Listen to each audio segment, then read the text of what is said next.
राजधानी जयपुर स्थित Rajasthan international centre RIC में आयोजित अहिल्याबाई होलकर महिला सशक्तिकरण सम्मेलन में भारतीय जनता पार्टी के राष्ट्रीय अध्यक्ष जेपी नड्डा और मुख्यमंत्री भजनलाल शर्मा पहुंचे थे।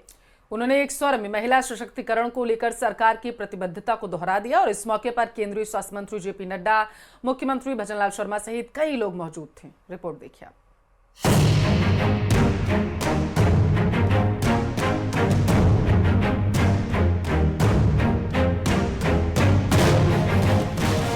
अहिल्याबाई होलकर महिला सशक्तिकरण सम्मेलन का भव्य आयोजन। प्रदेश को मिली कई योजनाओं की सौगात। छात्राओं को मिला स्कूटी का उपहार। जयपुर में बीजेपी के राष्ट्रीय अध्यक्ष जेपी नड्डा का दौरा महिला सशक्तिकरण और संगठनात्मक मजबूती के नाम रहा।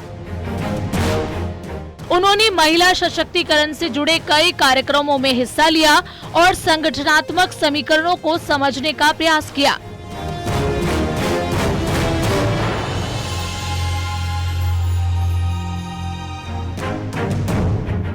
दोपहर करीब 12 बजे के आसपास जेपी नड्डा जयपुर एयरपोर्ट पहुंचे, जहां उनका जोरदार स्वागत किया गया। इसके बाद उन्होंने Malviya national institute of technology में विवेकानंद लेक्चर थिएटर कॉम्प्लेक्स में कार्यक्रम में हिस्सा लिया, जहां उन्होंने स्वामी विवेकानंद की मूर्ति पर माल्यार्पण किया और परिसर में पौधारोपण भी किया।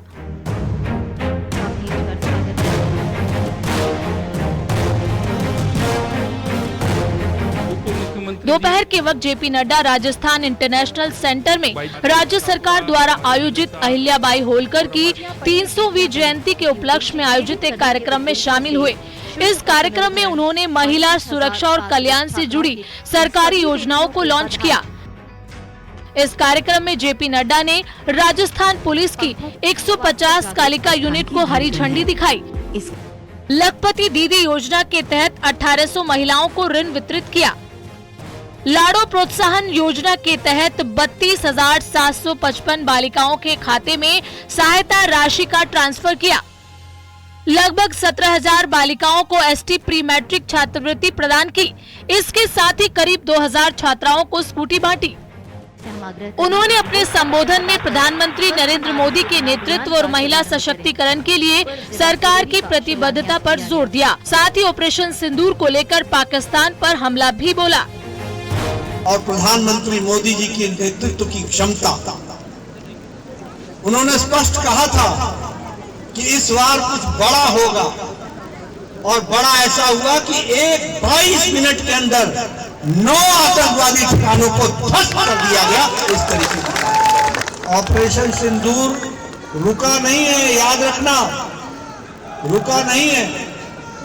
ये चलता रहेगा जब तक पाकिस्तान की निगाहें गलत रहेंगी, उसको सही जवाब दिया जाता रहेगा। इस बात को प्रधानमंत्री जेपी नड्डा और सीएम भजनलाल ने जवाहर सर्किल से तिरंगा यात्रा का शुभारंभ किया। ये तिरंगा यात्रा एंटरटेनमेंट पैराडाइज तक आयोजित की गई। इस दौरान वो खुली जीप में सवार हुए और महिलाओं ने मानव श्रृंखला बनाकर तिरंगे के साथ उनका स्वागत किया। इसके बाद नड्डा एंटरटेनमेंट पैराडाइज में अहिल्याबाई होलकर जयंती समारोह में मुख्य अतिथि के रूप में शामिल हुए। यहां उन्होंने कार्यकर्ताओं और जनप्रतिनिधियों से संवाद किया और सत्ता और संगठन का मंत्र दिया। अपने संबोधन में डबल इंजन सरकार की ताकत पर जोर दिया और मुख्यमंत्री भजनलाल शर्मा के नेतृत्व में राजस्थान सरकार द्वारा चलाई जा रही योजनाओं की सराहना की। प्रधानमंत्री मोदी जी ने सिर्फ विमेन डेवलपमेंट की बात नहीं की, प्रधानमंत्री मोदी जी ने विमेन लेड डेवलपमेंट की बात की। इसको हमको समझ में आता है, यानी महिलाओं के माध्यम से डेवलपमेंट हो और इसको हम लोगों ने आगे बढ़ाया। नारी तो नारायणी, इसमें जो हिस्सेदारी है उसको हम लोगों ने आगे बढ़ाने का काम किया।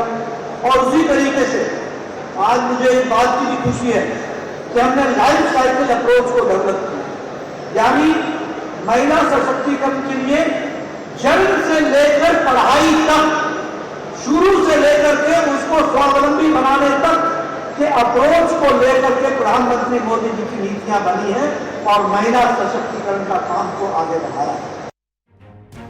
ये दौरा मुख्य रूप से अहिल्याबाई होलकर की 300वीं जयंती, महिला सशक्तिकरण पर केंद्रित योजनाओं के शुभारंभ और पार्टी संगठन को मजबूती देने के उद्देश्य से किया गया और बीजेपी के राष्ट्रीय अध्यक्ष जेपी नड्डा के संबोधन में उसकी झलक साफ दिखी।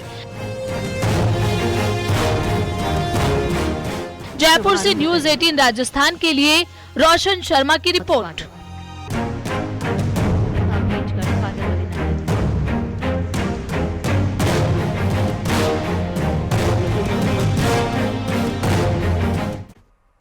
सरकार की मंशा थी कि बेटियों को आगे की पढ़ाई के लिए प्रेरित करना और कॉलेज आने जाने में आने वाली परेशानियों को दूर करना, और इसके लिए फ्री में स्कूटी देने की योजना लाई गई थी, लेकिन शायद सिस्टम की खामी ने इन बेटियों को इस योजना का लाभ दिलाने से रोक दिया है। समझिए रिपोर्ट में।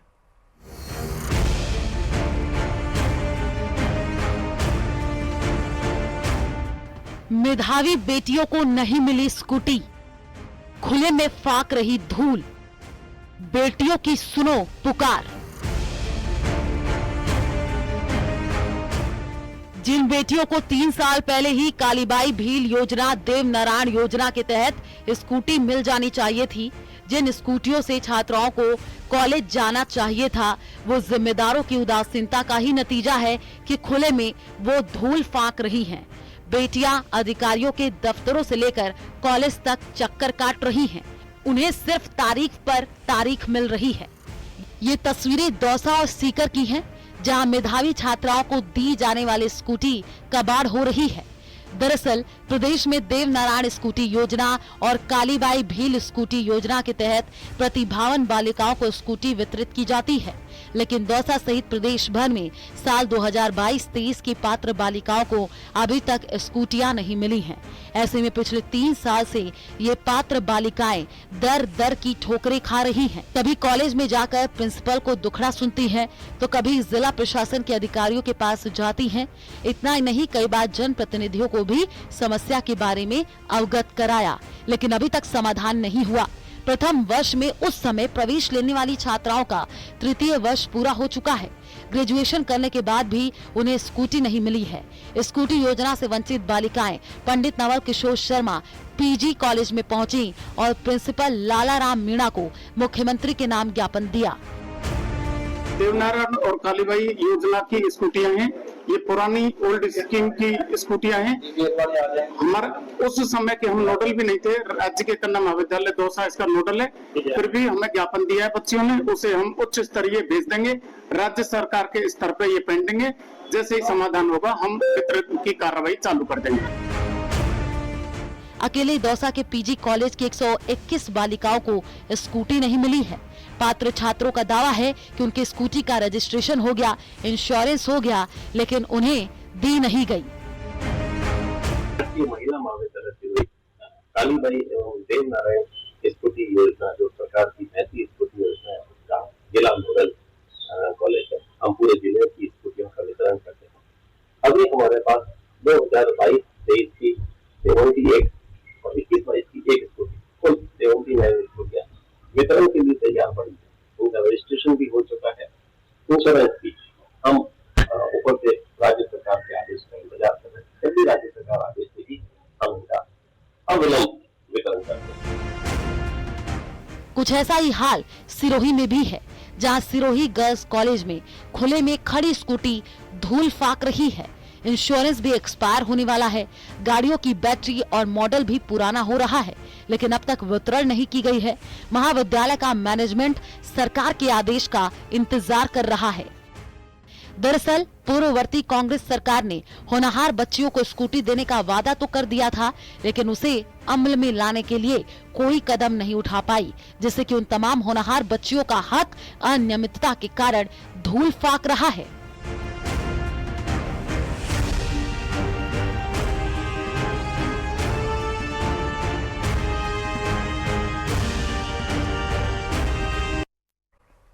टोंक में मीडिया से बात करते हुए पीसीसी चीफ गोविंद सिंह डोटासरा और टीकाराम जूली ने सरकार पर निशाना साधा है। डोटासरा ने कहा कि बजरी माफिया प्रदेशवासियों को लूट रहे हैं, सरकार आंख पर पट्टी बांधकर सोई हुई है। टीकाराम जूली ने बीजेपी सरकार को आड़े हाथ लिया है, सुनिए क्या कहा। बिजली नहीं है और आज तो हद ही होगी। अब तो जब पूरे देश में किसान को ठगा जा रहा है, उससे दोगुनी आमदनी 2022 में करने का वादा किया था, एमएसपी का मोदी जी ने वादा किया था, उन सब चीजों को छोड़िए। अब तो खाद बीज ही नकली दे रहे हैं और ये हम नहीं कह रहे हैं। यहाँ का राजस्थान का जो डबल इंजन की सरकार अपने आप को बताते हैं, उस डबल इंजन में से एक राजस्थान का जो इंजन है उसके कैबिनेट मंत्री ये कह रहा है कि पूरे देश में ही ये नकली खाद बना करके और किसानों को ठगा जा रहा है। इससे ज्यादा तो कोई शर्म की बात इनके लिए हो नहीं सकती। और वो भी कहां, जहां इनका भारत सरकार में मंत्री है, उसकी नाक के नीचे उसके घर में किशनगढ़ और अजमेर संसदीय क्षेत्र में। देखिए, सरकार की इतनी किरकिरी हो चुकी है पूरे देश के अंदर, जो बदनामी यहाँ के मंत्रियों की, मुख्यमंत्री की हुई है ना, शायद ऐसी कहीं किसी की नहीं होगी। उसको डैमेज कंट्रोल करने के लिए हो सकता है पर्ची भी बदल जाए। आज नड्डा साहब यहाँ पे आए हैं, वो इनके काम की समीक्षा करने के लिए यहीं पे आए हैं। अभी गुजरात में डांट पड़ी थी, आप सबको पता होगा। यानी यहाँ इनको धमकाते सब चीजें जनता के बीच में चली जाती। गुजरात बुलाकर इनको वहां पे इनकी क्लास ली गई है, इनसे पूछा गया, इनकी परफॉर्मेंस पूछी गई है और उसके बाद आज नड्डा साहब यहाँ वापस उसको चेक करने के लिए आए हैं कि वो जो टारगेट दिया था उस हिसाब से काम कर रहे हैं कि नहीं कर रहे। लेकिन ढाक के 3 पात ही निकलेंगे ये सारे लोग जिस प्रकार से काम कर रहे हैं। और जहां खाद की बात है, प्रदेश के कृषि मंत्री इतना बड़ा जो है स्कैंडल पकड़ रहे हैं, जहां गरीब किसानों के साथ धोखा किया जा रहा है, उनकी जमीन को बंजर किया जा रहा है। बाड़मेर की चौहटन से खबर है, चिकारा शिकार मामले में धरने का पूरा मामला। डीएफओ सहित अधिकारियों ने समझाइश की है। वार्ता के बाद गिरफ्तारी के लिए 3 दिन का वक्त दिया गया है। 3 दिन तक सांकेतिक रहेगा धरना प्रदर्शन, ऐसी जानकारी निकलकर सामने आ पा रही है। चिंकारा शिकार मामले में यह अपडेट निकलकर सामने आया है। बाड़मेर के चौहटन से खबर, बताया जा रहा है कि गिरफ्तारी नहीं होने पर बड़ा आंदोलन किया जाएगा। ये उनकी तरफ से जो चेतावनी है प्रशासन को दी गई है। अब संयुक्त टीम मीट की दुकानों का औचक निरीक्षण भी करती हुई नजर आएगी। तो मीट की दुकानों का दरअसल औचक निरीक्षण टीम करेगी। 3 दिन तक सांकेतिक धरना उनकी तरफ से दिया जाएगा। चेतावनी ये दी गई है कि अगर 3 दिन के अंदर गिरफ्तारी नहीं हुई आरोपियों की तो उग्र आंदोलन किया जाएगा।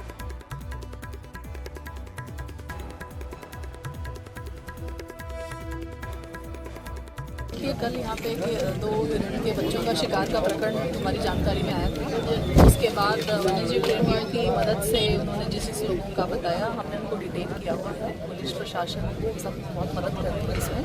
तो इसमें 15-16 लोगों को हमने भी डिटेन किया हुआ है। आगे उनकी इंक्वायरी के बेसिस पे हम आगे तक कार्रवाई करेंगे। से बड़ी खबर है, जहां पर आपसी विवाद को लेकर 2 पक्षों में पथराव हुआ है। पथराव में एक व्यक्ति की मौत बताई जा रही है। सूचना के बाद मौके पर पहुंची है पुलिस। मृतक का शव रखवाया गया है करौली अस्पताल की मोर्चरी में। मृतक हनीफ पुत्र सत्तार निवासी कोवाखो मौके पर पुलिस तैनात है, आरोपियों की तलाश कर रही है। करौली में एक ही समुदाय के 2 पक्षों में पथराव का ये पूरा मामला सामने आया है। तो देखिए, करौली में उस वक्त हड़कंप मच गया जब बताया जा रहा है कि एक ही समुदाय के 2 लोग आपस में भिड़ते हुए नजर आए। एक दूसरे पर जमकर उन्होंने पत्थरबाजी की है। आपसी विवाद को लेकर के बताया जा रहा है ये पथराव हुआ था। हालांकि माहौल को तनावपूर्ण देखते हुए भारी संख्या में पुलिस बल वहां पर तैनात कर दिया गया है। समुदाय के 2 पक्षों के बीच में ये पथराव हुआ। एक ही समुदाय के दोनों पक्ष बताया जा रहा है। घटना में बताया जा रहा है कि हनीफ पुत्र सत्तार निवासी ये है और राजा सहित 2 लोग घायल हुए हैं। घायलों का करौली अस्पताल में इलाज चल रहा है। मौके पर डीएसपी अनुज शुभम सहित बड़ी संख्या में पुलिस बल तैनात किया गया ताकि किसी भी तरीके की अव्यवस्था से बचा जा सके। तो करौली से इस वक्त की बड़ी खबर है, जहां पर हड़कंप मच गया था। पुलिस मौके पर मौजूद है। करौली के चटिंगना मोहल्ले के कौआखो क्षेत्र में एक ही समुदाय के 2 पक्षों में मामूली बात को लेकर विवाद हो गया। हालांकि दोनों ही पक्ष एक दूसरे पर कई आरोप लगा रहे हैं, लेकिन पुलिस को एफआईआर मिलने के बाद ही स्थिति क्लियर होगी। इस विवाद में हुए पथराव में हनीफ पुत्र सत्तार उम्र 50 साल की मौत हो गई। इस घटना में एक राजा नाम के 22 वर्षीय युवक भी घायल हुआ है, जिसका उपचार करौली हॉस्पिटल में चल रहा है। इस समय हम कौआखोख क्षेत्र में मौजूद हैं। यहाँ देख सकते हैं आप, घटना के बाद पुलिस बल तैनात है। पुलिस शांति व्यवस्था बनाए रखने में लगातार प्रयास कर रही है और तनावपूर्ण शांति बरकरार है। इस घटना को लेकर यहाँ हमारे करौली डीएसपी अनुज शुभम भी मौजूद हैं। उनसे भी बात करेंगे कि घटना कैसे हुई और उसके बाद क्या कार्रवाई उनकी ओर से की गई है। सर, क्या घटना हुई और क्या आपकी ओर से अभी कार्रवाई की गई है? ये आपस में दो परिवार हैं, जमील और हनीफ। इनके आपस में कोई रंजिश को लेकर ही अभी फ़िलहाल एफआईआर होगी तब पता पड़ेगा कि इनमें वो विवाद क्या था।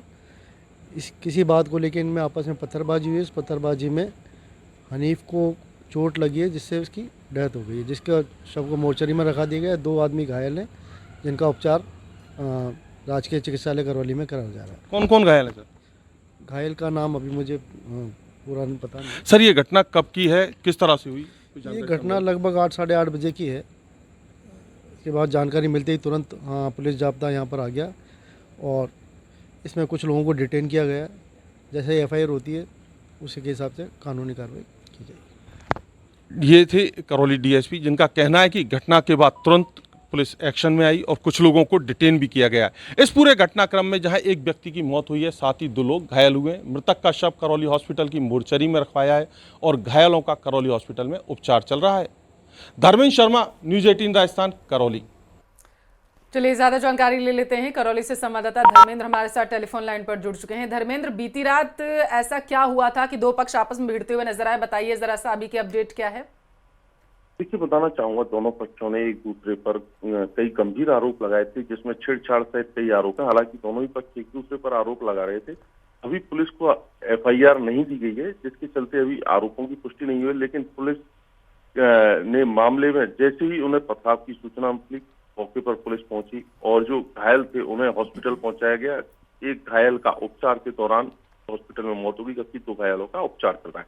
मौके पर पुलिस तैनात है, शांति कायम की गई है। साथ ही जो आसपास के क्षेत्र में लगातार पुलिस की गश्त जारी है और जो आरोपी हैं उनको तलाश की जा रही है और कुछ आरोपियों को पुलिस ने हिरासत में भी लिया, उनसे पूछताछ की जा रही है। जी, जो घायल हैं उनकी स्थिति अभी कैसी है?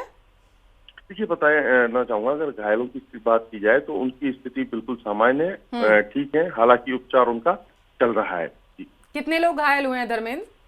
जी, अभी तक 2 घायलों की बात सामने आई है और दोनों का उपचार चल रहा है। तो जिन दोनों लोगों की जो 2 परिवारों के बीच में जो विवाद हुआ है, तो ये विवाद की जड़ क्या रही थी, जरा बताएंगे? कोई पुरानी रंजिश थी या फिर क्या रहा था? पुरानी रंजिश नहीं है, ये दोनों ही पड़ोसी हैं, आसपास ही इनके घर हैं, लेकिन दोनों ही एक दूसरे पर छीटाकशी और छेड़छाड़ के आरोप लगा रहे हैं। लेकिन अभी तक पुलिस को एफआईआर नहीं दी है। एफआईआर सौंपने के बाद ही पूरी तरह से भी क्लियर होगी। चलिए धर्मेंद्र, बहुत शुक्रिया आपका जानकारी साझा करने के लिए।